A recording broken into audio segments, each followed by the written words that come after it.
Saat tubuhku kaku diicu, suamiku datang menggenggam tangan gundiknya. Dia berbisik, kalau dia mati, rumah mewah dan hartanya milik kita. Senyum najis mereka merekah, mengira kesadaranku hilang. Padahal, aku mendengar semuanya. Dendam ini akan kubayar tunai. Sebelum ceritanya dimulai, silakan tulis di kolom komentar dari daerah mana saja teman-teman yang menonton cerita ini. Kalian dengar cerita sambil aktivitas apa? Nyapu, ngepel, atau rebahan? Yuk, kita simak ceritanya. Bunyi bip yang monoton dari mesin monitor jantung menjadi satu-satunya penanda waktu di ruangan itu. Dingin. Hanya itu yang bisa dirasakan oleh sekujur tubuh Sarah. Rasanya seolah-olah darah di dalam venanya telah berubah menjadi es, membekukan setiap gerakan, menahan setiap teriakan yang ingin meledak dari tenggorokannya. Matanya terpejam rapat, kelopak matanya terasa seberat beton, menolak untuk terbuka meski otaknya berteriak meminta cahaya. Dia sadar. Itu adalah siksaan terberatnya. Sarah bisa mendengar desing halus pendingin ruangan, bunyi tetesan cairan infus yang mengalir lambat menuju pembuluh darahnya, dan langkah kaki sepatu sol karet yang berdecit di lantai linoleum di luar ruangan. Dokter mendiagnosisnya dengan gagal organ misterius, sebuah kondisi yang membuatnya jatuh dalam keadaan koma secara fisik, namun secara neurologis, dia terperangkap di dalam tubuhnya sendiri. Pintu geser otomatis terbuka dengan suara mendesis pelan. Aroma parfum mahal yang sangat familiar menyerbu masuk, bercampur dengan aroma floral yang manis dan menyengat, aroma yang bukan miliknya. Dia masih belum sadar. Suara itu berat, maskulin, suara yang dulu selalu menjadi tempat Sarah pulang. Donnie, suaminya. Belum, sayang. Dokter bilang kondisinya makin menurun. Sahut suara wanita lain. Suara itu renyah, manja, dan penuh kepalsuan. Vina, sahabatnya sejak kuliah. Wanita yang Sarah percaya menjaga rahasia-rahasianya, kini berdiri di sana, bergandengan tangan dengan suaminya. Sarah merasakan sentuhan tangan di keningnya. Tangan Donnie. Dulu, sentuhan itu memberikan kehangatan dan rasa aman. Sekarang, kulit Sarah merinding jijik, seolah disentuh oleh binatang melata yang berlendir, namun dia tidak bisa menepisnya. Dia tidak bisa bergerak 1 milimeter pun. Kasihan sekali istriku, ujar Donnie. Nada suaranya dibuat-buat sedih, namun getaran di baliknya terdengar tidak sabar. Jari-jari Donnie membelai rambut Sarah perlahan, sebuah gestur yang bagi orang luar terlihat penuh kasih sayang, tetapi bagi Sarah terasa seperti ancaman. Donnie menundukkan wajahnya, mendekat ke telinga Sarah. Napas hangatnya menerpa kulit pipi Sarah yang pucat. Lalu, bisikan itu terdengar. Bisikan yang menghancurkan sisa-sisa cinta yang mungkin masih tertinggal di sudut hati Sarah. Kalau dia sudah mati, semuanya milik kita. Kata-kata itu menghunjam jantung Sarah lebih sakit daripada jarum suntik manapun. Otaknya berputar, mencerna pengkhianatan ganda yang terjadi tepat di depan hidungnya. Donnie dan Vina, suami dan sahabat. Mereka bukan sedang berduka, mereka sedang menunggu kemenangannya. Vina terkikik pelan. Suara tawanya terdengar seperti gesekan pisau di piring kaca. Aku tidak sabar, sayang. Rumah pintarnya, asetnya, deposito, semuanya. Villa Eclipsa itu, akhirnya aku yang akan jadi nyonyanya, bukan si arsitek aku ini. SSST, pelankan suaramu, tegur Donnie, meski nada suaranya sendiri terdengar geli. Kita harus tetap terlihat sedih di depan staf rumah sakit. Jangan sampai ada yang curiga saat pengalihan hak waris nanti. Tenang saja, dia tidak akan bangun lagi. Lihat dia, sudah seperti mayat hidup, cibir Vina. Sarah bisa merasakan jari telunjuk Vina menekan-nekan lengan atasnya dengan kasar, seolah memeriksa kualitas daging di pasar. Amarah membara di dada Sarah, panas dan meledak-ledak, kontras dengan dinginnya ruangan icu. Dia ingin bangkit, menjambak rambut Vina, menampar wajah Donnie, dan meneriakkan sumpah serapah. Tapi tubuhnya tetap diam, kaku seperti patung. Air mata tertahan di kelenjar yang tidak berfungsi. Dia dipaksa menjadi penonton di teater kematiannya sendiri. Tiba-tiba, pintu ruangan kembali terbuka. Langkah kaki tegas dan cepat mendekat. Maaf, Pak, Bu. Jam besuk untuk pasien kritis sudah habis. Dan tolong jangan terlalu dekat dengan pasien. Dia butuh oksigen yang steril. Suara Suster Maya memecah momen kemenangan licik mereka. Suster Maya adalah perawat senior yang sejak awal merawat Sarah. Instingnya tajam, dan matanya yang terlatih bisa melihat bahasa tubuh yang tidak wajar. Doni segera menarik tangannya, menegakkan tubuh, dan memasang wajah sendu yang sudah dilatihnya. "Ah, maaf suster. Kami hanya terlalu sedih melihat kondisi Sarah. Saya suaminya. Saya hanya ingin memberikan dukungan moral." Suster Maya berjalan mendekat untuk memeriksa infus Sarah. Dia menatap tajam ke arah Doni, lalu beralih ke Vina yang berdiri terlalu rapat dengan Doni untuk ukuran sahabat istri. Tatapan Suster Maya dingin dan menyelidik. "Dukungan moral itu baik, Pak," kata Suster Maya sambil mencatat sesuatu di papan klipnya tanpa menoleh. Tapi pasien dalam kondisi koma seringkali masih bisa mendengar apa yang terjadi di sekitarnya. Jadi, berhati-hatilah dengan apa yang diucapkan. Karma juga punya pendengaran yang sangat tajam, sama seperti pasien. Wajah Vina memucat seketika. Doni terbatuk kecil. "Salah tingkah." "Ya tentu saja. Kami hanya berdoa. Ayo, Vina, kita tunggu di luar." Mereka berdua bergegas keluar seperti tikus yang kepergok mencuri keju. Suster Maya menatap punggung mereka dengan tatapan jijik. Dia menghela napas panjang, lalu menatap wajah Sarah yang damai namun pucat. "Jangan khawatir, Bu Sarah," bisik Suster Maya lembut sambil merapikan selimut Sarah. "Saya tahu apa yang saya lihat. Orang jahat tidak akan menang semudah itu." Setelah memastikan kondisi Sarah stabil, Suster Maya melangkah keluar ruangan. Namun, dia tidak menuju pos perawat. Dia berbelok ke lorong sepi dan mengeluarkan ponselnya. Jarinya dengan cepat mendial sebuah nomor yang tersimpan dengan nama Dr. Adrian. "Halo, Dok? Ini Maya. Rencana B harus segera dilakukan." Mereka semakin tidak sabar. Situasinya sudah tidak aman untuk Sarah di sini, ucap Maya dengan suara rendah namun mendesak. Di dalam ruang ICU yang kembali sunyi, keajaiban kecil terjadi. Begitu pintu tertutup rapat dan keheningan menyelimuti, kelopak mata Sarah bergetar. Bukan gerakan refleks otot semata. Perlahan, sangat perlahan, mata itu terbuka. Tidak ada tatapan kosong layaknya pasien kerusakan otak. Mata itu tajam, jernih, dan basah. Setetes air mata lolos dari sudut matanya, mengalir turun melewati pelipis dan jatuh ke bantal. Itu bukan air mata kesedihan lagi. Itu adalah air mata ikrar. Sarah menggerakkan bola matanya ke sudut atas ruangan. Di sana, sebuah kamera CCTV kecil dengan lampu indikator merah berkedip pelan. Bip, bip. Seolah menyapanya. Kamera itu bukan CCTV rumah sakit biasa. Itu adalah satu-satunya mata yang dia retas melalui implan saraf yang dia kembangkan bersama Adrian. Sebuah rahasia yang bahkan Doni tidak tahu. Dia melihat dirinya sendiri dari sudut pandang kamera itu. Lemah, tapi hidup. "Aku tidak akan mati," batin Sarah. Suaranya menggema keras di kepalanya sendiri. "Kalian menginginkan hartaku? Menginginkan rumahku? Ambillah. Masuklah ke dalam perut Villa Eclipsa. Dan akan kupastikan, kalian tidak akan pernah menemukan jalan keluar." Mata Sarah kembali terpejam saat dia mendengar langkah kaki lain mendekat. Permainan baru saja dimulai. Malam itu, hujan turun dengan deras, seolah langit ikut bersekongkol untuk menyembunyikan kejahatan, atau mungkin, menyelamatkan seorang korban. Rumah sakit sedang sibuk-sibuknya karena kecelakaan beruntun di jalan tol, menciptakan kekacauan yang sempurna bagi Dr. Adrian untuk beraksi. Adrian, mantan kekasih Sarah yang kini menjadi dokter spesialis saraf terbaik di kota itu, masuk ruang ICU dengan langkah terburu-buru namun penuh perhitungan. Dia membawa sebuah spuit berisi cairan bening. Itu bukan racun, melainkan senyawa kimia eksperimental yang mampu menurunkan detak jantung hingga ke titik yang hampir tidak terdeteksi oleh mesin konvensional, meniru kondisi henti jantung total selama beberapa jam. "Maafkan aku, Sarah. Ini akan terasa sakit sebentar," bisik Adrian. Dia menyuntikkan cairan itu ke selang infus.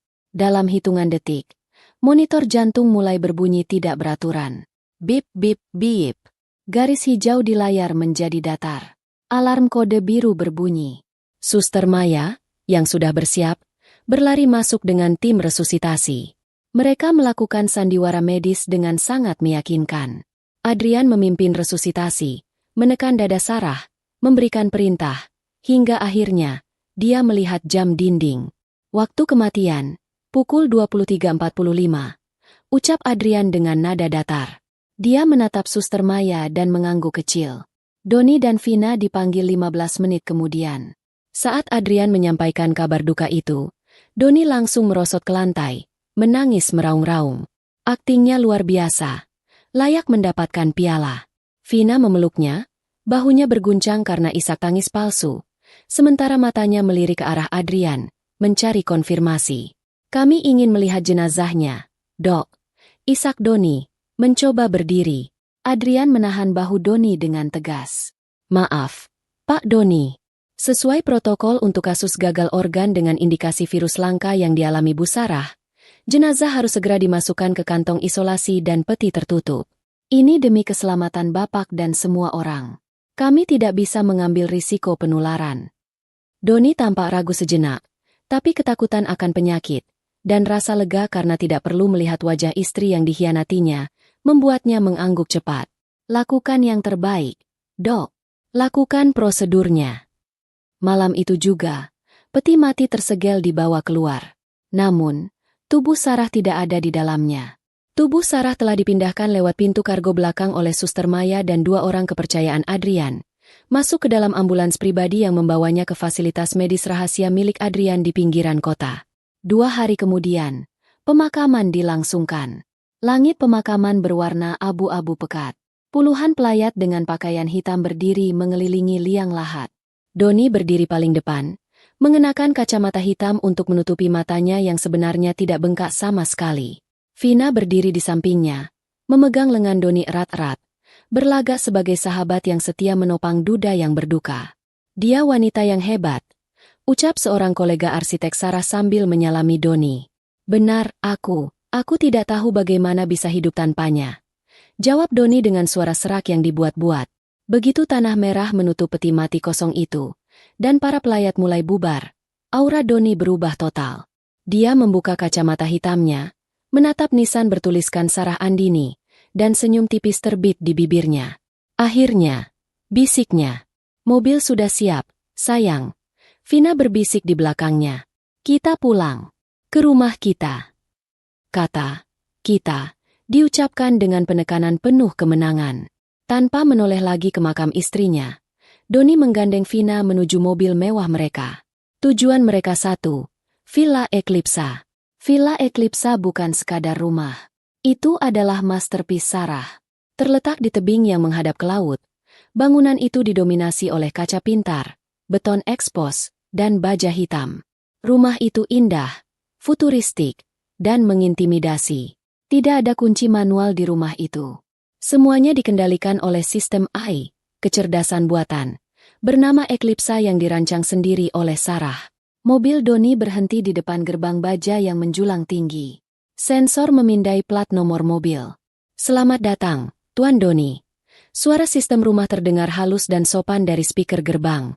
Gerbang terbuka otomatis. Dengar itu. Doni tertawa lepas. Rasa kemenangannya membuncah. Dia menyambut tuan barunya. Mereka masuk ke dalam rumah dengan penuh euforia. Vina berlari ke ruang tengah, berputar-putar menikmati kemewahan interior yang selama ini hanya bisa dia lihat saat bertamu. Sofa kulit Italia, lampu gantung kristal minimalis, dan pemandangan laut lepas yang menakjubkan dari dinding kaca raksasa. Ini gila, Don. Ini semua milik kita sekarang, seru Vina, melemparkan tasnya ke sembarang arah. Dia mengambil vas bunga kristal mahal milik Sarah dan memindahnya seenaknya. Barang-barang rongsokan selera Sarah ini harus kita ganti semua. Terlalu kaku. Aku mau yang lebih berwarna. Lakukan sesukamu. Sayang, uang asuransi akan cair minggu depan. Kita bisa merenovasi apa saja. Jawab Doni sambil membuka kancing kemejanya dan menuang wine dari bar pribadi Sarah. Mereka tidak sadar, di setiap sudut ruangan, di balik sensor asap, di sela-sela ornamen lampu, lensa kamera mikro sedang merekam setiap gerak-gerik mereka. Mikrofon sensitif menangkap setiap kata, setiap tawa, dan setiap rencana busuk mereka. Jauh dari sana, di sebuah ruangan steril yang diterangi cahaya biru dari deretan monitor, Sarah duduk di kursi roda. Selang infus masih menempel di tangannya. Wajahnya masih pucat.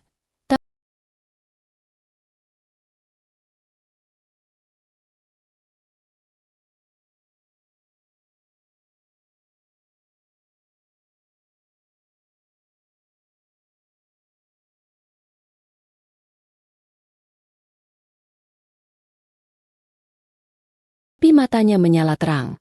Di depannya, tablet canggih menampilkan siaran langsung dari Villa Eclipsa. Dia melihat Doni menyesap wine favoritnya. Dia melihat Vina mengangkat kaki ke atas meja kopi marmer yang dia pesan khusus dari Italia. Sarah tidak marah. Kemarahannya sudah melampaui batas emosi manusia biasa dan berubah menjadi kalkulasi dingin. Dia adalah arsitek jenius yang merancang setiap inci dari Villa Eclipsa. Dia tahu di mana letak setiap kabel, setiap pipa gas, setiap kunci digital. Dan yang lebih penting, dia memegang kode akses God Mode, akses administrator tertinggi yang tidak bisa dibatalkan oleh siapapun. Jari-jari Sarah yang kurus menari di atas layar tablet. Dia mengetikkan baris kode perintah pertama. Di layar monitor, status sistem rumah berubah dari standby menjadi active surveillance. Nikmatilah selagi bisa, Mas, gumam Sarah pelan. Suaranya serak karena lama tidak digunakan. Kalian pikir kalian pindah ke istana? Kalian salah. Kalian baru saja masuk ke dalam penjara kaca. Di Villa Eclipsa, lampu ruang tengah berkedip sekali. Sangat cepat, hampir tidak terlihat. Doni mendongak sebentar, mengira itu hanya fluktuasi listrik biasa, lalu kembali mencium Vina. Mereka tidak tahu, rumah itu baru saja bangun dari tidurnya. Dan rumah itu tidak suka pada tamu yang tidak diundang. Minggu pertama di Villa Eclipsa berjalan dengan nuansa yang aneh bagi pasangan baru itu. Di permukaan, Doni dan Vina tampak seperti raja dan ratu yang baru saja menaklukkan sebuah kerajaan kecil. Mereka menikmati sarapan di balkon yang menghadap ke laut, tidur di kasur seharga puluhan juta rupiah, dan meminum koleksi anggur tua milik Sarah. Namun, di balik tawa kemenangan mereka, ada ketidaknyamanan yang merayap perlahan, seperti lumut yang tumbuh di dinding batu. Rumah itu terasa hidup. Vina adalah orang pertama yang merasakannya. Siang itu, dia sedang sibuk menyingkirkan jejak-jejak Sarah dari ruang kerja utama. Dia menurunkan lukisan abstrak karya seniman favorit Sarah dan berencana menggantinya dengan foto besar dirinya dan Doni. Rumah ini terlalu kaku, gumam Vina pada dirinya sendiri. Dia meletakkan lukisan itu di lantai dengan kasar. Terlalu banyak warna abu-abu. Aku butuh sesuatu yang lebih cerah. Tiba-tiba, udara di ruangan itu berubah. Suhu yang sebelumnya diatur nyaman di angka 24 derajat Celcius, mendadak turun drastis. Bukan penurunan bertahap, melainkan hantaman dingin yang instan. Vina tersentak. Bulu kuduk di lengannya berdiri seketika. Rasanya seperti pintu lemari pendingin raksasa baru saja dibuka tepat di depan wajahnya. Napasnya mulai mengeluarkan uap putih tipis. Vina memeluk tubuhnya sendiri, menggosok-gosok lengan atasnya. Sistem. Hello, kenapa dingin sekali? Teriaknya ke arah panel kontrol di dinding. Panel itu menyala, menampilkan angka digital, 24 derajat Celcius, suhu normal. Normal apanya? Ini seperti kutub utara. Umpat Vina. Dia mencoba menyentuh layar sentuh panel itu, tapi jarinya yang gemetar tidak direspon oleh sistem. Layar itu tampak beku. Vina berlari keluar ruangan menuju lorong, mencari kehangatan. Namun, begitu dia melangkah keluar ambang pintu, udara kembali normal. Hangat dan nyaman. Dia menoleh ke belakang, menatap ruang kerja yang kini terasa gelap dan mengancam. Saat itulah Doni berjalan menaiki tangga dengan wajah merah padam dan keringat bercucuran. Kemejanya basah di bagian punggung. Gila, kenapa panas sekali di bawah?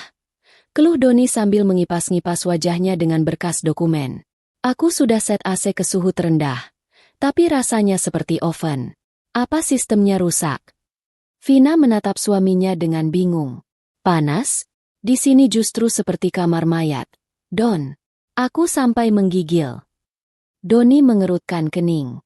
Jangan mengada-ada. Vina, AC sentral rumah ini harganya ratusan juta. Tidak mungkin rusak secepat ini. Doni berjalan melewati Vina, masuk ke ruang kerja yang baru saja ditinggalkan Vina.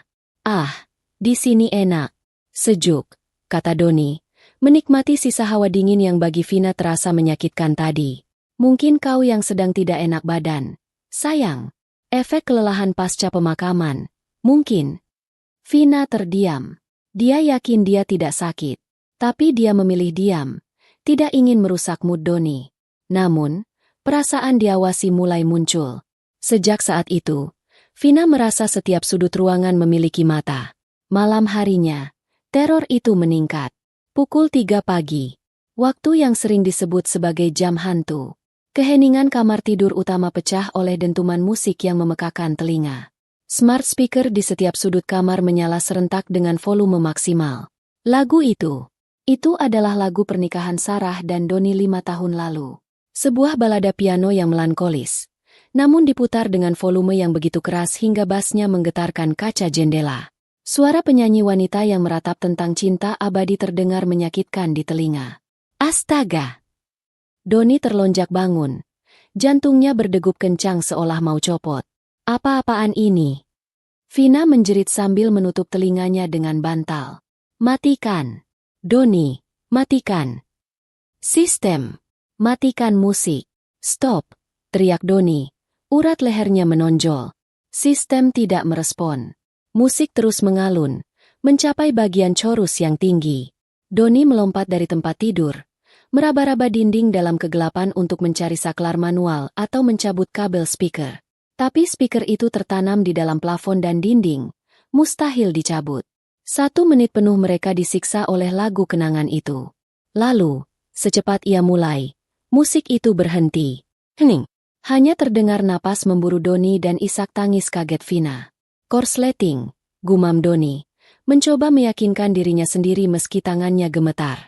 Pasti ada glitch di sistem pemrogramannya. Sarah, dia pasti mengatur alarm bodoh ini sebelum dia sakit. Jam 3 pagi, Don. Suara Vina bergetar. Siapa yang menyetel lagu pernikahan di jam segini? Doni tidak menjawab. Dia kembali berbaring. Menarik selimut sampai ke dada, memunggungi Vina. Dia marah, tapi ada sedikit rasa takut yang dia sembunyikan. Dia ingat betul, Sarah tidak pernah menyukai lagu itu diputar keras-keras. Keesokan harinya, gangguan itu beralih ke visual. Lampu-lampu di lorong panjang yang menghubungkan kamar tidur dengan dapur mulai bertingkah. Lampu LED tanam di lantai berkedip dengan pola yang aneh. 3 kedipan pendek, 3 kedipan panjang. 3 kedipan pendek. Vina sedang berjalan membawa segelas air ketika dia menyadarinya. Dia berhenti, memperhatikan pola itu. Kelap-kelip, kelap-kelip, kelap-kelip. Doni, lihat lampunya. Panggil Vina. Doni yang sedang duduk di sofa ruang tengah menoleh malas. Kenapa lagi? Bohlam mau putus. Bukan polanya aneh. Seperti kode. Kata Vina ragu-ragu. Itu namanya tegangan tidak stabil. Vina, jangan parno, sergah Doni, meski matanya menyipit memperhatikan kedipan itu. Dia tahu itu kode Morse untuk SOS. Dulu saat pacaran, Sarah pernah mengajarkannya iseng-iseng saat mereka camping. Rasa dingin merambat di punggung Doni. Tidak mungkin, pikirnya. Sarah sudah mati. Ini cuma kebetulan. Malam itu, Vina mengalami kejadian yang membuatnya hampir gila. Dia sedang mencuci muka di wastafel kamar mandi yang mewah. Dinding kamar mandi itu dilapisi cermin besar dari ujung ke ujung. Vina membasuh wajahnya, memejamkan mata saat sabun berbusa di kulitnya. Suara keran air yang mengalir mengisi keheningan. Saat dia meraba handuk dan mengeringkan wajahnya, dia membuka mata dan menatap cermin. Untuk sepersekian detik, dia melihatnya. Di pantulan cermin, tepat di belakang bahu kirinya, berdiri sosok wanita dengan gaun tidur putih panjang. Rambutnya tergerai berantakan menutupi sebagian wajah. Vina membelalak, menjerit histeris, dan berbalik badan secepat kilat. Kosong. Hanya ada batu marmer yang kosong dan handuk yang tergantung rapi. Tidak ada siapa-siapa di belakangnya. Jantung Vina berdetak begitu kencang hingga dadanya sakit. Dia menoleh kembali ke cermin. Hanya ada pantulan dirinya sendiri, wajah pucat, mata melotot, dan sisa sabun di dagu. Vina, ada apa? Doni menggedor pintu kamar mandi. Vina membuka pintu dengan tangan gemetar. langsung menghambur ke pelukan Doni. Aku melihatnya. Aku melihat dia, Don. Di cermin. Siapa? Melihat siapa? Sarah. Dia berdiri di belakangku. Doni mencengkeram bahu Vina, mengguncangnya sedikit. Sadar, Vina. Sarah sudah dikubur. Kamu cuma halusinasi karena kurang tidur dan kebanyakan nonton film horor. Jangan mulai gila, oke? Kita baru saja mendapatkan semua ini. Vina mengangguk lemah, tapi matanya terus melirik ke arah cermin dengan ketakutan. Dia tahu apa yang dia lihat. Itu bukan imajinasi. Tatapan di cermin itu terlalu nyata, terlalu penuh kebencian. Jauh di tempat persembunyiannya, Sarah menyesap teh hangat sambil melihat layar tabletnya. Dia baru saja mematikan proyeksi hologram low resolution di kamar mandi Villa Eclipsa. Sebuah seringai tipis terukir di wajahnya. Baru permulaan, Vina, bisik Sarah. Simpan jeritanmu. Kau akan membutuhkannya nanti. Jika minggu pertama adalah teror bagi indera mereka, minggu kedua adalah serangan langsung terhadap ego dan kehidupan mereka. Sarah tidak lagi sekadar bermain-main dengan lampu dan suhu. Dia mulai menghancurkan fondasi yang membuat Doni dan Vina merasa superior. Pagi itu dimulai dengan kekacauan bagi Doni. Dia memiliki jadwal presentasi tender proyek pembangunan jembatan senilai miliaran rupiah. Ini adalah proyek pertamanya sebagai pemilik tunggal firma arsitektur setelah kematian Sarah. Dia ingin membuktikan bahwa dia bukan sekadar suami yang mendompleng nama besar istrinya. Doni sudah menyiapkan materi presentasi selama berhari-hari. File presentasi itu tersimpan aman di cloud pribadinya yang terhubung dengan laptop kerja. Dengan percaya diri, dia mengenakan setelan jas termahalnya, mencium pipi Vina, dan berangkat ke kantor klien. Di ruang rapat yang megah, di hadapan para direksi perusahaan klien, Doni menyambungkan laptopnya ke proyektor. Selamat pagi, bapak-bapak sekalian. Hari ini saya akan mempresentasikan desain revolusioner yang efisien dan estetis. Ucap Doni penuh percaya diri. Dia menekan tombol enter untuk membuka slide pertama. Alih-alih gambar desain jembatan futuristik, layar proyektor raksasa itu menampilkan sebuah foto resolusi tinggi yang sangat jelas. Itu adalah foto hasil USG kandungan. Hening. Ruangan rapat itu menjadi sunyi senyap. Doni terbelalak, bingung. Dia mencoba menekan tombol next, berharap itu hanya kesalahan teknis satu slide. Slide kedua muncul. Itu bukan gambar jembatan. Itu adalah foto selfie mesra Doni dan Vina di ranjang, tertanggal 6 bulan lalu, saat Sarah masih sehat walafiat. Di bawah foto itu tertulis caption besar berwarna merah. Menunggu istri sah mati biar bisa foya-foya. Wajah Doni pucat pasi. Darah seolah lenyap dari kepalanya. Pak Doni. Suara CEO klien terdengar dingin dan tajam. Apa maksud dari presentasi ini? Anda sedang memamerkan perselingkuhan Anda di forum bisnis. Bukan ini virus. Laptop saya diretas. Doni panik. Tangannya gemetar hebat saat mencoba mencabut kabel proyektor. Tapi kabel itu macet seolah terkunci. Cukup, potong sang CEO. Dia berdiri, membereskan berkasnya. Kami mencari arsitek yang profesional dan berintegritas. Bukan seseorang yang hidupnya penuh skandal menjijikan seperti ini. Kami membatalkan kerja sama ini. Silakan keluar. Doni diusir dari gedung itu dengan rasa malu yang tak tertahankan. Ponselnya berdering tak henti-hentinya. Bos besarnya di kantor pusat menelepon, memaki-maki karena berita tentang presentasi kacau itu sudah menyebar di grup WhatsApp Asosiasi Arsitek. Kau tamat, Doni. Jangan berani-berani injakan kaki di kantor lagi. Teriak bosnya sebelum memutus sambungan.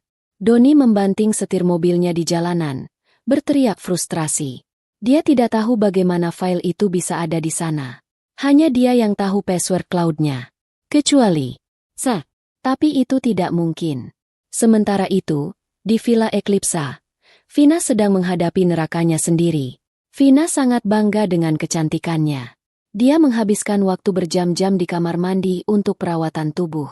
Siang itu, dia berniat mandi santai di shower pintar yang bisa mengatur komposisi mineral air. Sistem, mode spa relaksasi, perintah Vina. Air hangat mulai mengucur. Vina melangkah masuk ke bawah pancuran, memejamkan mata menikmati guyuran air. Namun, beberapa detik kemudian, Kulitnya mulai terasa perih. Rasa gatal yang hebat menjalar di seluruh tubuhnya, diikuti sensasi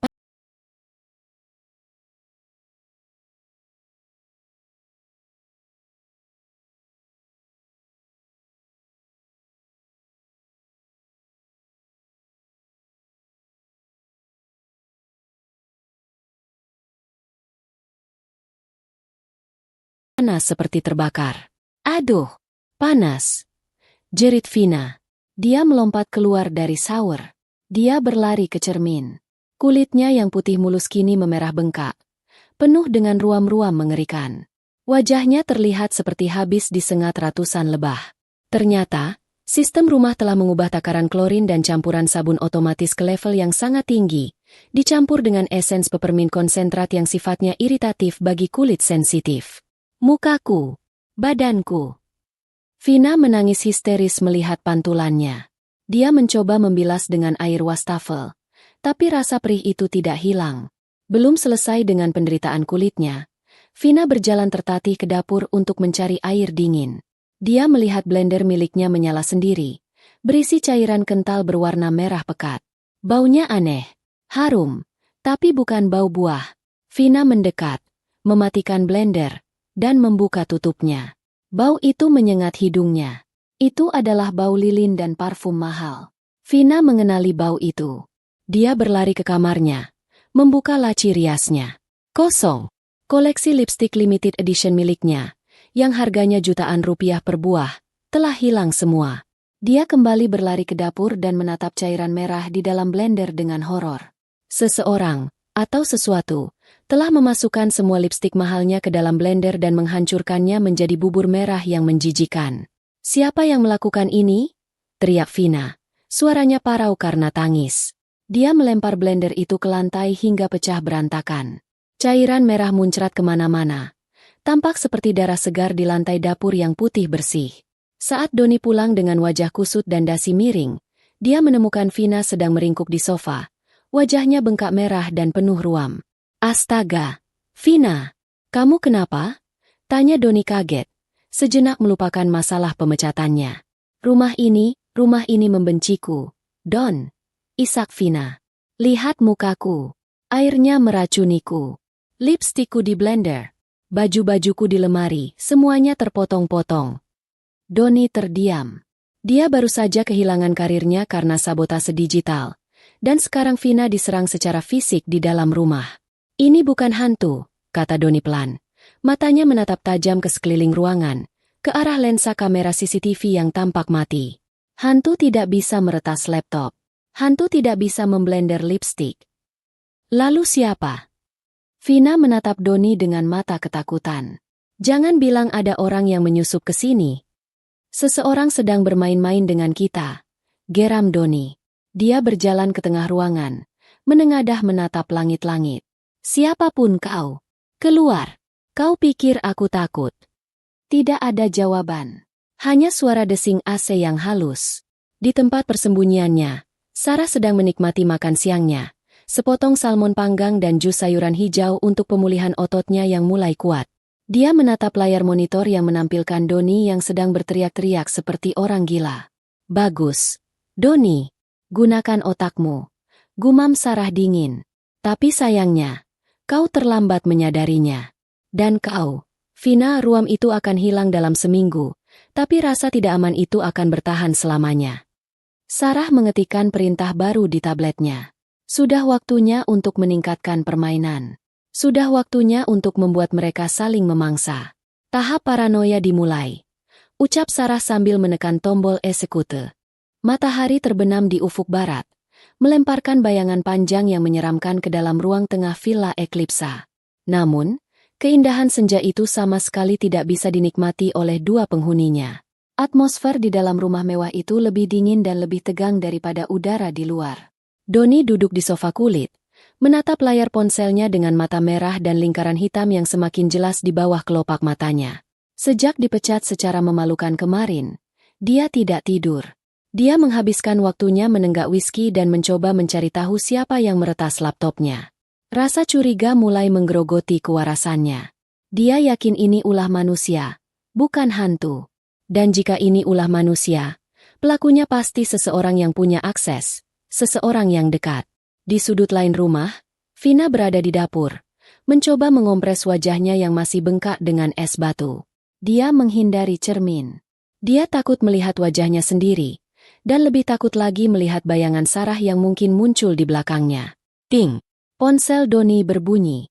Sebuah notifikasi pesan masuk dari nomor tidak dikenal. Awalnya Doni ingin mengabaikannya, mengira itu dari penagih hutang atau wartawan yang ingin meliput skandalnya.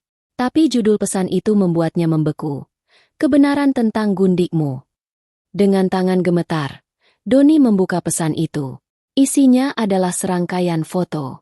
Foto-foto itu menampilkan Vina, atau setidaknya seseorang yang sangat mirip Vina, sedang makan malam mesra dengan seorang pria tua kaya di sebuah restoran eksklusif. Tanggal yang tertera di foto itu adalah 2 hari yang lalu, saat Vina pamit pergi ke salon. Ada juga tangkapan layar percakapan chat yang seolah-olah berasal dari HP Vina kepada pria itu. Sabar ya, Mas. Si Doni bodoh itu cuma batu loncatan. Begitu aku dapat bagian dari penjualan villa, aku akan tinggalkan dia. Darah naik ke kepala Doni. Urat-urat di pelipisnya berdenyut kencang. Dia meremas ponselnya begitu kuat hingga layarnya retak. Tentu saja itu palsu. Hasil rekayasa deepfake dan manipulasi data yang dikerjakan Sarah dalam hitungan menit. Tapi bagi Doni yang sedang dalam kondisi mental tidak stabil, itu terlihat 100% nyata. Dasar wanita ular. Geram Doni. Aku sudah mengorbankan istriku demi dia, dan ini balasannya. Sementara itu, di dapur, Vina sedang menuang air ke gelas.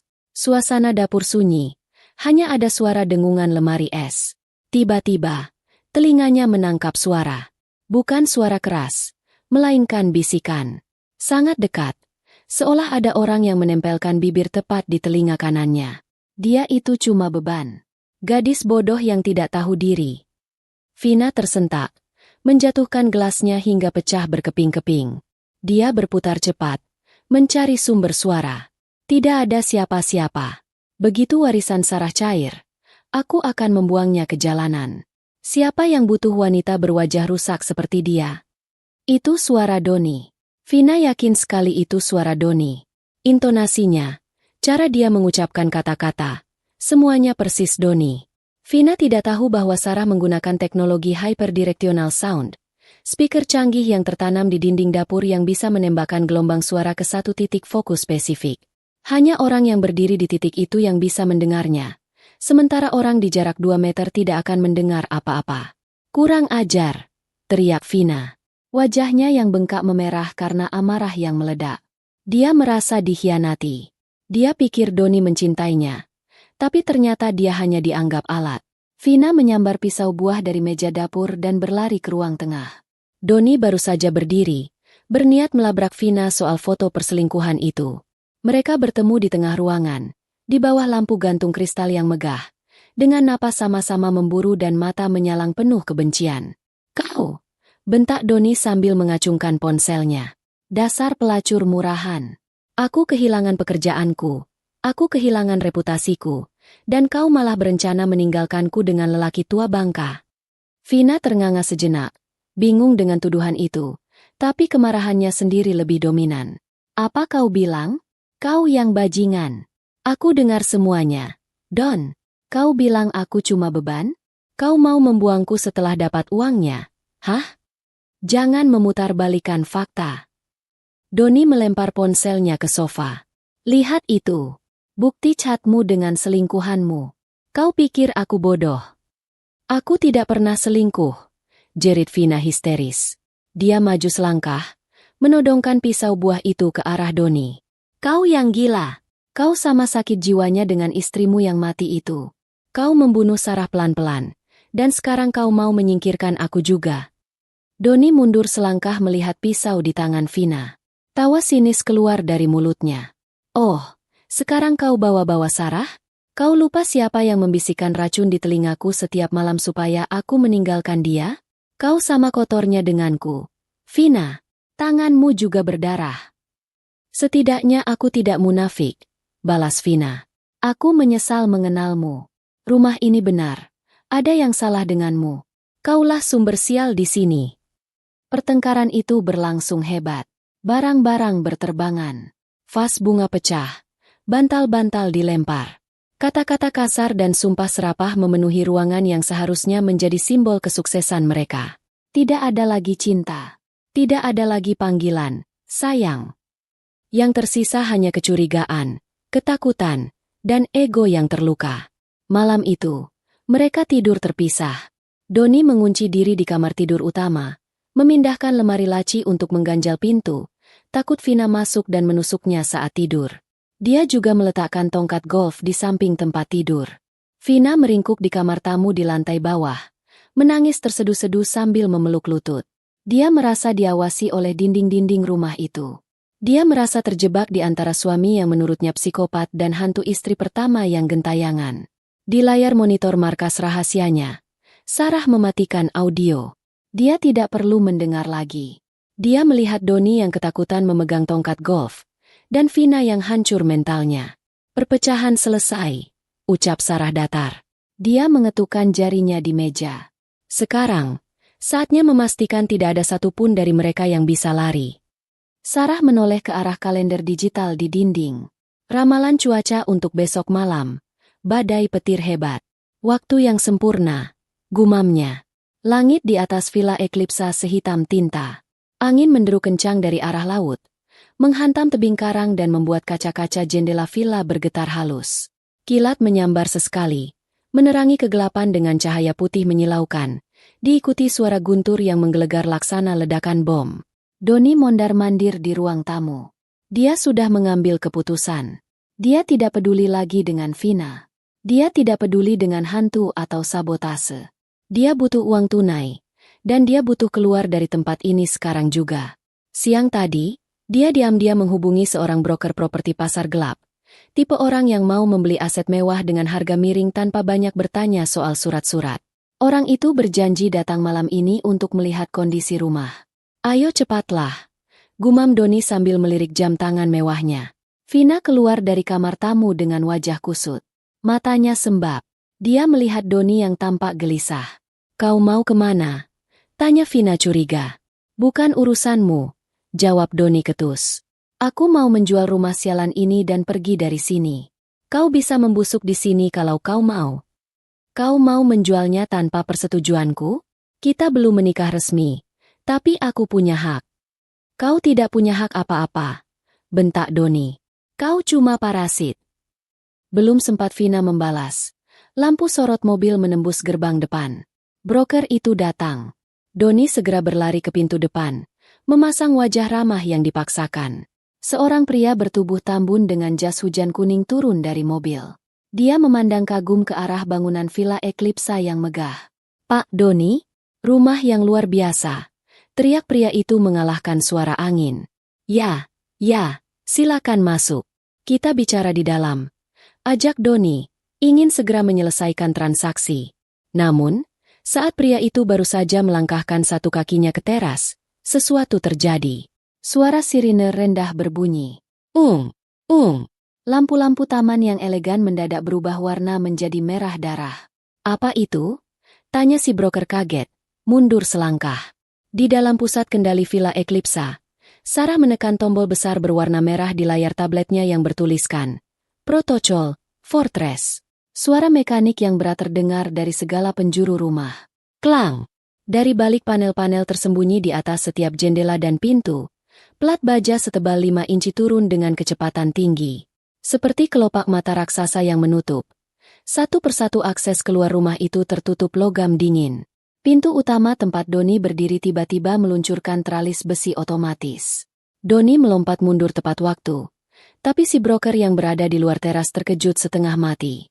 Pak, apa-apaan ini? Anda mau menjebak saya? Teriak si broker ketakutan. Melihat rumah itu berubah menjadi benteng militer dalam hitungan detik. Nyali si broker ciut. Dia tidak jadi masuk. Dia berlari kembali ke mobilnya, menyalakan mesin, dan tancap gas meninggalkan villa itu secepat kilat. Tunggu! Jangan pergi. Ini cuma error. Tunggu! Teriak Doni sambil menggedor-gedor kaca pintu utama yang kini sudah terlapisi baja. Mobil itu menghilang di tikungan. Doni sendirian. Terkurung. Doni, apa yang terjadi? Suara Vina bergetar hebat di belakangnya. Doni berbalik. Ruang tengah itu kini gelap gulita karena seluruh jendela tertutup baja. Satu-satunya cahaya berasal dari lampu indikator darurat di lantai yang berwarna merah redup. Listriknya mati, desis Doni. Dia mencoba menyalakan saklar. Tidak ada respon. Mereka terjebak dalam kegelapan, di tengah badai, di dalam rumah yang terkunci rapat. Tiba-tiba, sistem audio rumah menyala. Bukan suara musik, bukan suara bisikan. Kali ini suaranya jelas, keras, dan menggema ke seluruh penjuru ruangan. Itu adalah suara Sarah, tetapi terdengar sedikit digital, tanpa emosi, seperti suara dewa yang berbicara dari langit. Selamat malam, tamu tak diundang. Vina menjerit, menutup mulutnya dengan tangan. Doni membelalak, kakinya lemas. Dia kenal suara itu. Itu suara istrinya. Kalian pikir kalian adalah pemilik tempat ini? Kalian salah. Kalian hanyalah hama. Sarah? Panggil Doni. Suaranya pecah. Sarah, kau masih hidup. Tidak ada jawaban verbal. Sebagai gantinya, layar televisi LED raksasa berukuran 85 inci di dinding ruang keluarga menyala sendiri. Cahayanya menyilaukan di ruangan yang gelap itu. Di layar, muncul sebuah rekaman video. Kualitasnya tajam dan jernih. Latar videonya adalah ruang ICU rumah sakit.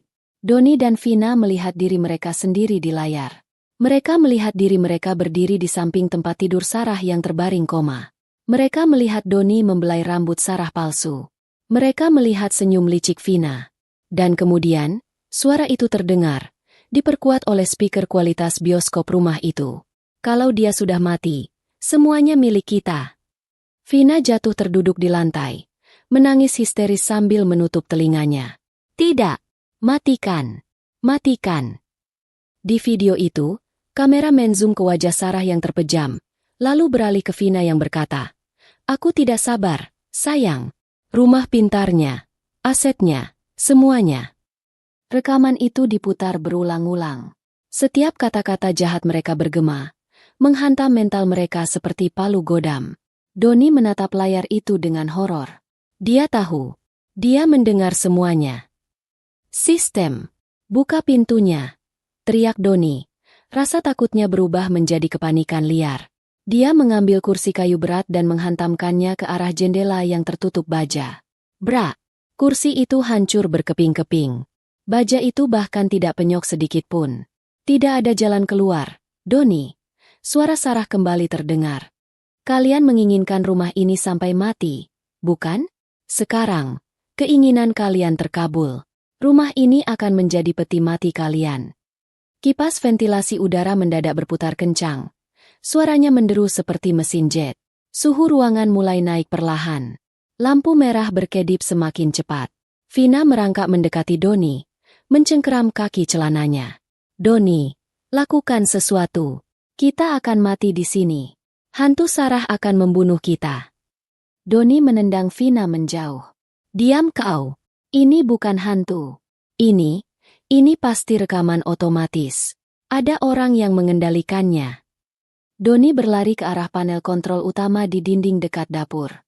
Dia berusaha membongkar panel itu dengan tangan kosong, merobek kabel-kabelnya sampai jari-jarinya berdarah. Percikan api keluar, menyengat tangannya, tapi sistem penguncian tetap aktif. "Halo, Doni." Suara itu berubah. Kali ini bukan lewat speaker umum. Suara itu muncul dari speaker kecil di panel yang sedang dirusak Doni. "Berhenti berusaha. Kode lockdown ini ditulis dengan enkripsi tingkat militer. Kau tidak akan bisa membukanya." Doni mundur. Napasnya tersengal. Dia menatap kamera CCTV di sudut plafon. Lensa kamera itu bergerak, mengikuti gerakannya. Lampu merah kecil di kamera itu berkedip, seolah sedang mengedipkan mata padanya. "Siapa kau?" bisik Doni. Layar TV berubah gambar. Video rumah sakit menghilang. Layar menjadi hitam sejenak.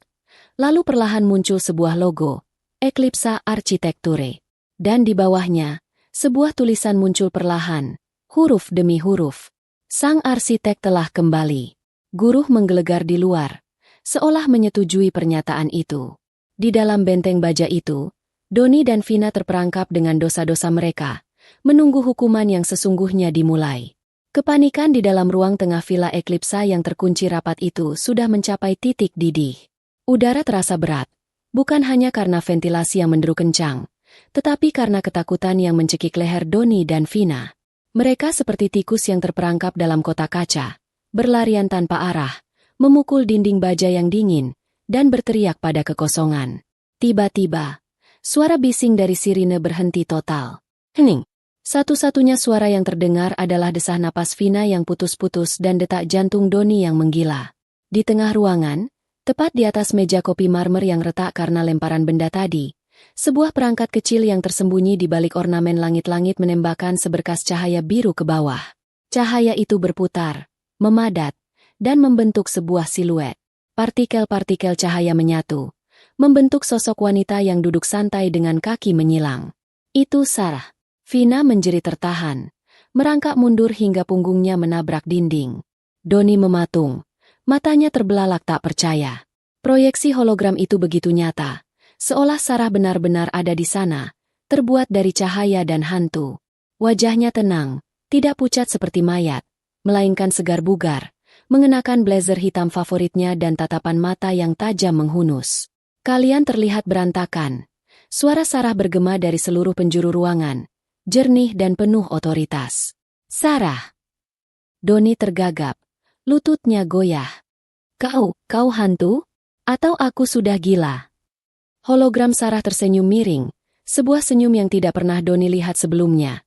Senyum predator yang sedang bermain dengan makanannya. Hantu? Sayang sekali. Doni, hantu tidak bisa meretas rekening bank. Hantu tidak bisa membatalkan polis asuransi. Doni terkesiap. Apa maksudmu? Sarah menggerakkan tangannya di udara, seolah sedang menyapu layar tak terlihat. Di layar TV raksasa di belakang Doni, tampilan berubah. Muncul deretan angka dan grafik perbankan. Kau pikir aku tidak tahu rencanamu? Lanjut Sarah. Sejak kau mulai memalsukan tanda tanganku di berkas perusahaan bulan lalu, aku sudah tahu. Kau ingin menjual Villa Eclipsa? Sayang sekali. Sertifikat rumah ini terikat pada trust fund yang hanya bisa diakses oleh sidik jariku yang hidup. Dan uang tunai yang kau harapkan dari asuransi kematianku? Dibatalkan. Karena secara hukum, aku masih hidup. Angka di layar TV menunjukkan saldo rekening bersama Doni dan Sarah. Angkanya bergerak turun dengan kecepatan kilat. Digit demi digit menghilang seolah dimakan rayap digital, hingga akhirnya berhenti di angka 0 besar. Aset likuid? Sudah kutransfer ke rekening offshore di Cayman Island yang bahkan tidak bisa dilacak oleh pengacara termahalmu. Kau bangkrut. Doni. No. Tidak. Doni meraung, berlari ke arah hologram itu dan mencoba mencekiknya. Namun, tangannya hanya menembus cahaya biru itu. Dia terhuyung jatuh menembus tubuh Sarah yang tak berwujud, tersungkur di lantai. Kembalikan uangku. Itu hakku. Hakmu. Sarah tertawa, tawa yang dingin dan menusuk tulang. Hakmu hanyalah apa yang kau bawa saat masuk ke hidupku, ketamakan dan kebohongan. Sarah kemudian menoleh ke arah Vina yang masih meringkuk di sudut. Dan kau, Vina, sahabatku tersayang, kau menginginkan hidupku, kan? Kau ingin suamiku, rumahku, bajuku? Kau sudah mendapatkan suamiku, silakan ambil sampah itu. Tapi kau tidak akan pernah keluar dari rumahku. Vina menangis histeris, menyatukan kedua tangannya memohon. Sarah, maafkan aku. Aku hilaf. Doni yang memaksaku. Sumpah, Sarah, lepaskan aku. Aku tidak mau mati di sini. Terlambat untuk memohon. Vina, jawab Sarah datar. Kalian berdua adalah parasit. Dan rumah ini punya sistem pembersihan hama otomatis. Tiba-tiba, lampu ruangan berubah menjadi merah pekat yang berkedip cepat. Suara alarm yang berbeda berbunyi. Kali ini lebih mendesak, lebih menakutkan. Suara wanita robotik dari sistem rumah terdengar. Peringatan. Kebocoran gas beracun terdeteksi di ruang utama. Kadar oksigen menurun. Inisiasi protokol sterilisasi dalam 3 menit. Dari sela-sela ventilasi di lantai, asap putih tebal mulai menyembur keluar dengan suara mendesis PSHHTTT. Asap itu bergulung-gulung, dengan cepat memenuhi lantai dan naik ke udara. Baunya sedikit menyengat, seperti belerang bercampur bahan kimia. Gas! Teriak Doni panik. Dia menutup hidungnya dengan lengan baju. Dia mau meracuni kita. Sarah, kau gila. Ini pembunuhan. Ini keadilan. Doni, balas hologram Sarah yang mulai memudar tertutup asap. Nikmatilah napas terakhir kalian bersama. Vina batuk-batuk hebat. Matanya perih. Dia merasa tenggorokannya tercekik. Psikologisnya yang sudah hancur membuatnya percaya bahwa asap itu benar-benar gas saraf mematikan. Padahal itu hanyalah stage smoke, asap panggung yang tidak berbahaya, dicampur sedikit bubuk lada untuk efek batuk. Tapi bagi mereka, ini adalah akhir. Prosedur keselamatan darurat diaktifkan. Suara sistem kembali terdengar. Satu masker oksigen darurat diturunkan. Satu panel kecil di langit-langit terbuka. Sebuah masker oksigen tunggal dengan tabung kecil jatuh menggantung tepat di tengah ruangan. Berayun-ayun mengejek di antara Doni dan Vina. Hanya satu. Untuk sesaat. Waktu seolah berhenti. Doni dan Vina saling bertatapan. Di mata mereka, tidak ada lagi cinta, tidak ada lagi persahabatan, tidak ada lagi persekongkolan. Yang ada hanyalah insting bertahan hidup yang paling purba dan buas. Itu punyaku, jerit Vina. Dia melompat bangkit dan berlari menuju masker itu. Minggir, bentak Doni. Dia menerjang Vina dari samping, mendorong wanita itu hingga terpental menabrak sofa. Doni melompat menggapai masker itu, tapi Vina yang sudah dikuasai adrenalin ketakutan menarik kaki Doni. Doni jatuh tersungkur. Wajahnya menghantam lantai keras. Dasar bajingan egois. Biarkan aku hidup. Vina mencakar wajah Doni, menancapkan kukunya ke pipi pria itu hingga berdarah. Lepaskan, gila. Doni menendang perut Vina dengan keras. Vina terbatuk, meringkuk kesakitan, tapi tangannya tetap mencengkeram celana Doni, menahannya agar tidak bisa berdiri. Mereka bergumul di lantai seperti binatang liar, saling pukul, saling jambak, dan saling maki di tengah kabut asap putih dan lampu merah yang berkedip. Masker oksigen itu terayun-ayun di atas mereka. Tak tersentuh. Aku suamimu. Aku kepala keluarga. Aku harus hidup. Teriak Doni sambil menampar Vina. Kau iblis. Kau yang menyeret aku ke sini. Balas Vina, menggigit lengan Doni sekuat tenaga. Hologram Sarah masih ada di sana, samar-samar di balik asap, menonton pertunjukan itu dengan wajah tanpa ekspresi. Dia melihat betapa rapuhnya ikatan mereka. Dia melihat betapa mudahnya, cinta sejati, mereka hancur hanya karena satu masker oksigen. Sifat asli mereka, egois, kejam, dan pengecut, terpampang jelas. Akhirnya, Doni berhasil memukul kepala Vina dengan sisa tenaga. Vina terkulai lemas, setengah pingsan. Dengan napas tersengal dan wajah penuh darah cakaran, Doni berdiri sempoyongan, menggapai masker oksigen itu. Dia menempelkan masker itu ke wajahnya, menghirup dalam-dalam, berharap mendapatkan udara bersih. Tapi tidak ada oksigen yang keluar. Masker itu hanyalah properti kosong, tidak terhubung ke tabung manapun. Doni terbelalak. Dia menghisap lagi, dan lagi, tapi hanya asap putih yang masuk. Rasa putus asa yang sesungguhnya menghantamnya. Dia menatap ke arah hologram Sarah. Sarah menggelengkan kepala pelan. Menyedihkan, bisiknya. Doni jatuh berlutut. Mentalnya runtuh total. Dia melihat Vina yang pingsan, melihat darah di tangannya sendiri, dan menyadari bahwa dia sudah kalah telak. Rasa takut yang begitu besar, ditambah efek hiperventilasi dan asap panggung yang pekat, membuat pandangan Doni menggelap. Dia ambruk di samping Vina, tidak sadarkan diri, dikelilingi oleh asap yang terus mengepul dan tawa halus Sarah yang perlahan menghilang bersamaan dengan padamnya hologram. Malam penghakiman telah selesai. Badai telah berlalu.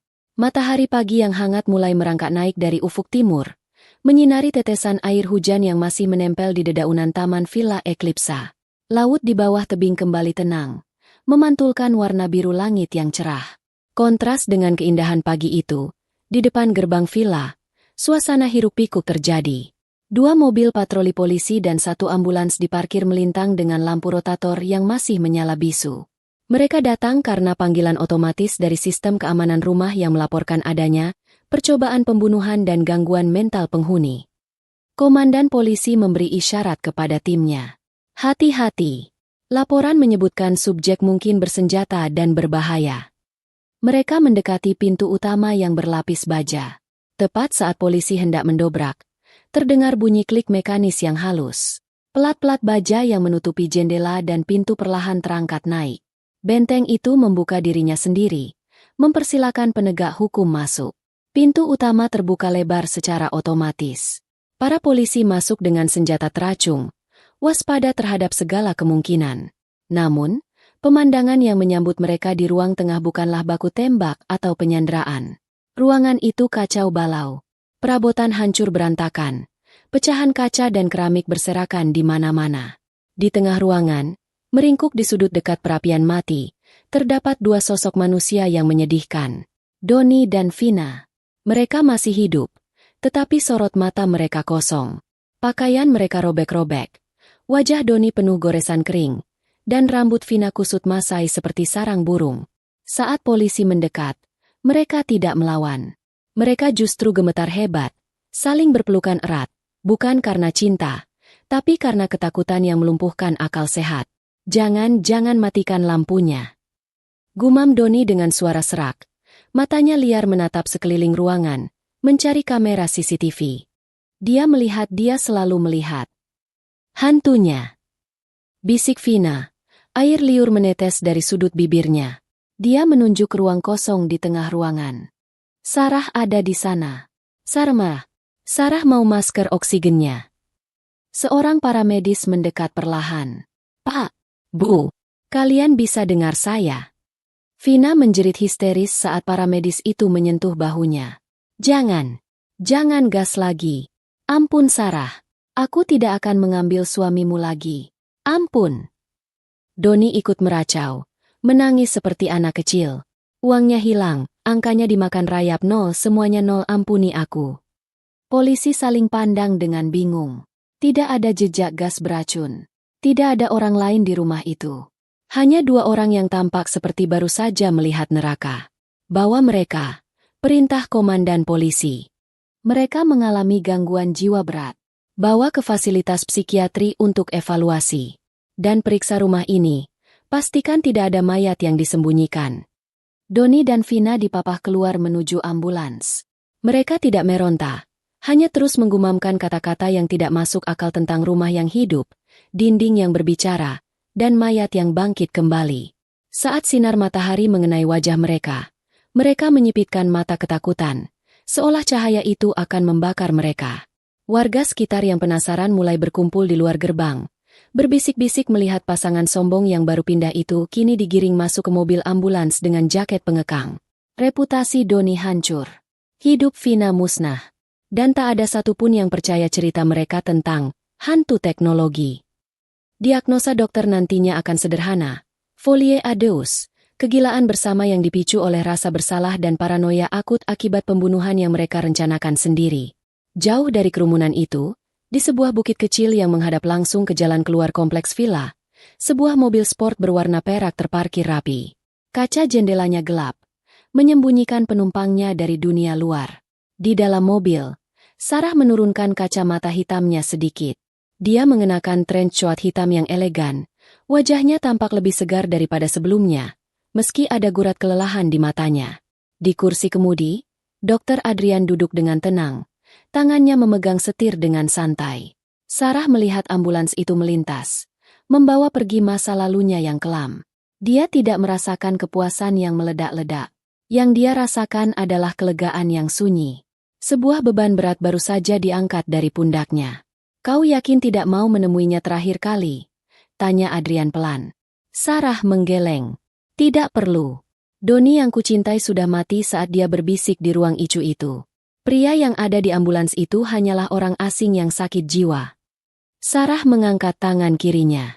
Di jari manisnya, cincin pernikahan berlian yang dulu sangat dia banggakan kini terasa berat dan mencekik. Dia melepaskan cincin itu perlahan. Dia menatapnya sebentar. Sebuah simbol janji yang dikhianati. Sebuah lingkaran logam yang menjadi saksi bisu kenaifannya selama ini. Dia membuka jendela mobil. Angin pagi yang segar menerpa wajahnya. Dengan gerakan ringan, Sarah melemparkan cincin itu keluar. Cincin itu berkilau sebentar tertimpa sinar matahari, melayang di udara, sebelum akhirnya jatuh dan hilang di antara semak-semak liar di pinggir jalan. Sampah kembali ke tempat sampah. Sarah menutup jendela dan menyandarkan punggungnya ke kursi kulit yang nyaman. Dia mengambil tabletnya, menekan satu tombol terakhir. Sistem shutdown data WiFi. Di kejauhan, lampu-lampu indikator di Villa Eclipse padam untuk selamanya. Rumah itu kini hanyalah bangunan kosong, cangkang tanpa jiwa, menunggu pemilik baru yang tidak tahu sejarahnya. Sarah menoleh ke arah Adrian dan tersenyum tulus untuk pertama kalinya dalam waktu yang lama. Senyum yang menjanjikan masa depan, bukan dendam. Ayo, Dok, jalan. Ucap Sarah mantap. Kita punya proyek baru untuk dibangun. Dan kali ini, aku akan membangun sesuatu yang tidak bisa dihancurkan oleh siapapun. Mobil sport itu menderu halus, melaju membelah jalanan aspal, meninggalkan rumah kaca di atas tebing itu menjadi kenangan. Sang arsitek telah meruntuhkan bangunan lamanya. Dan kini dia siap meletakkan batu pertama untuk hidup barunya. Tamat.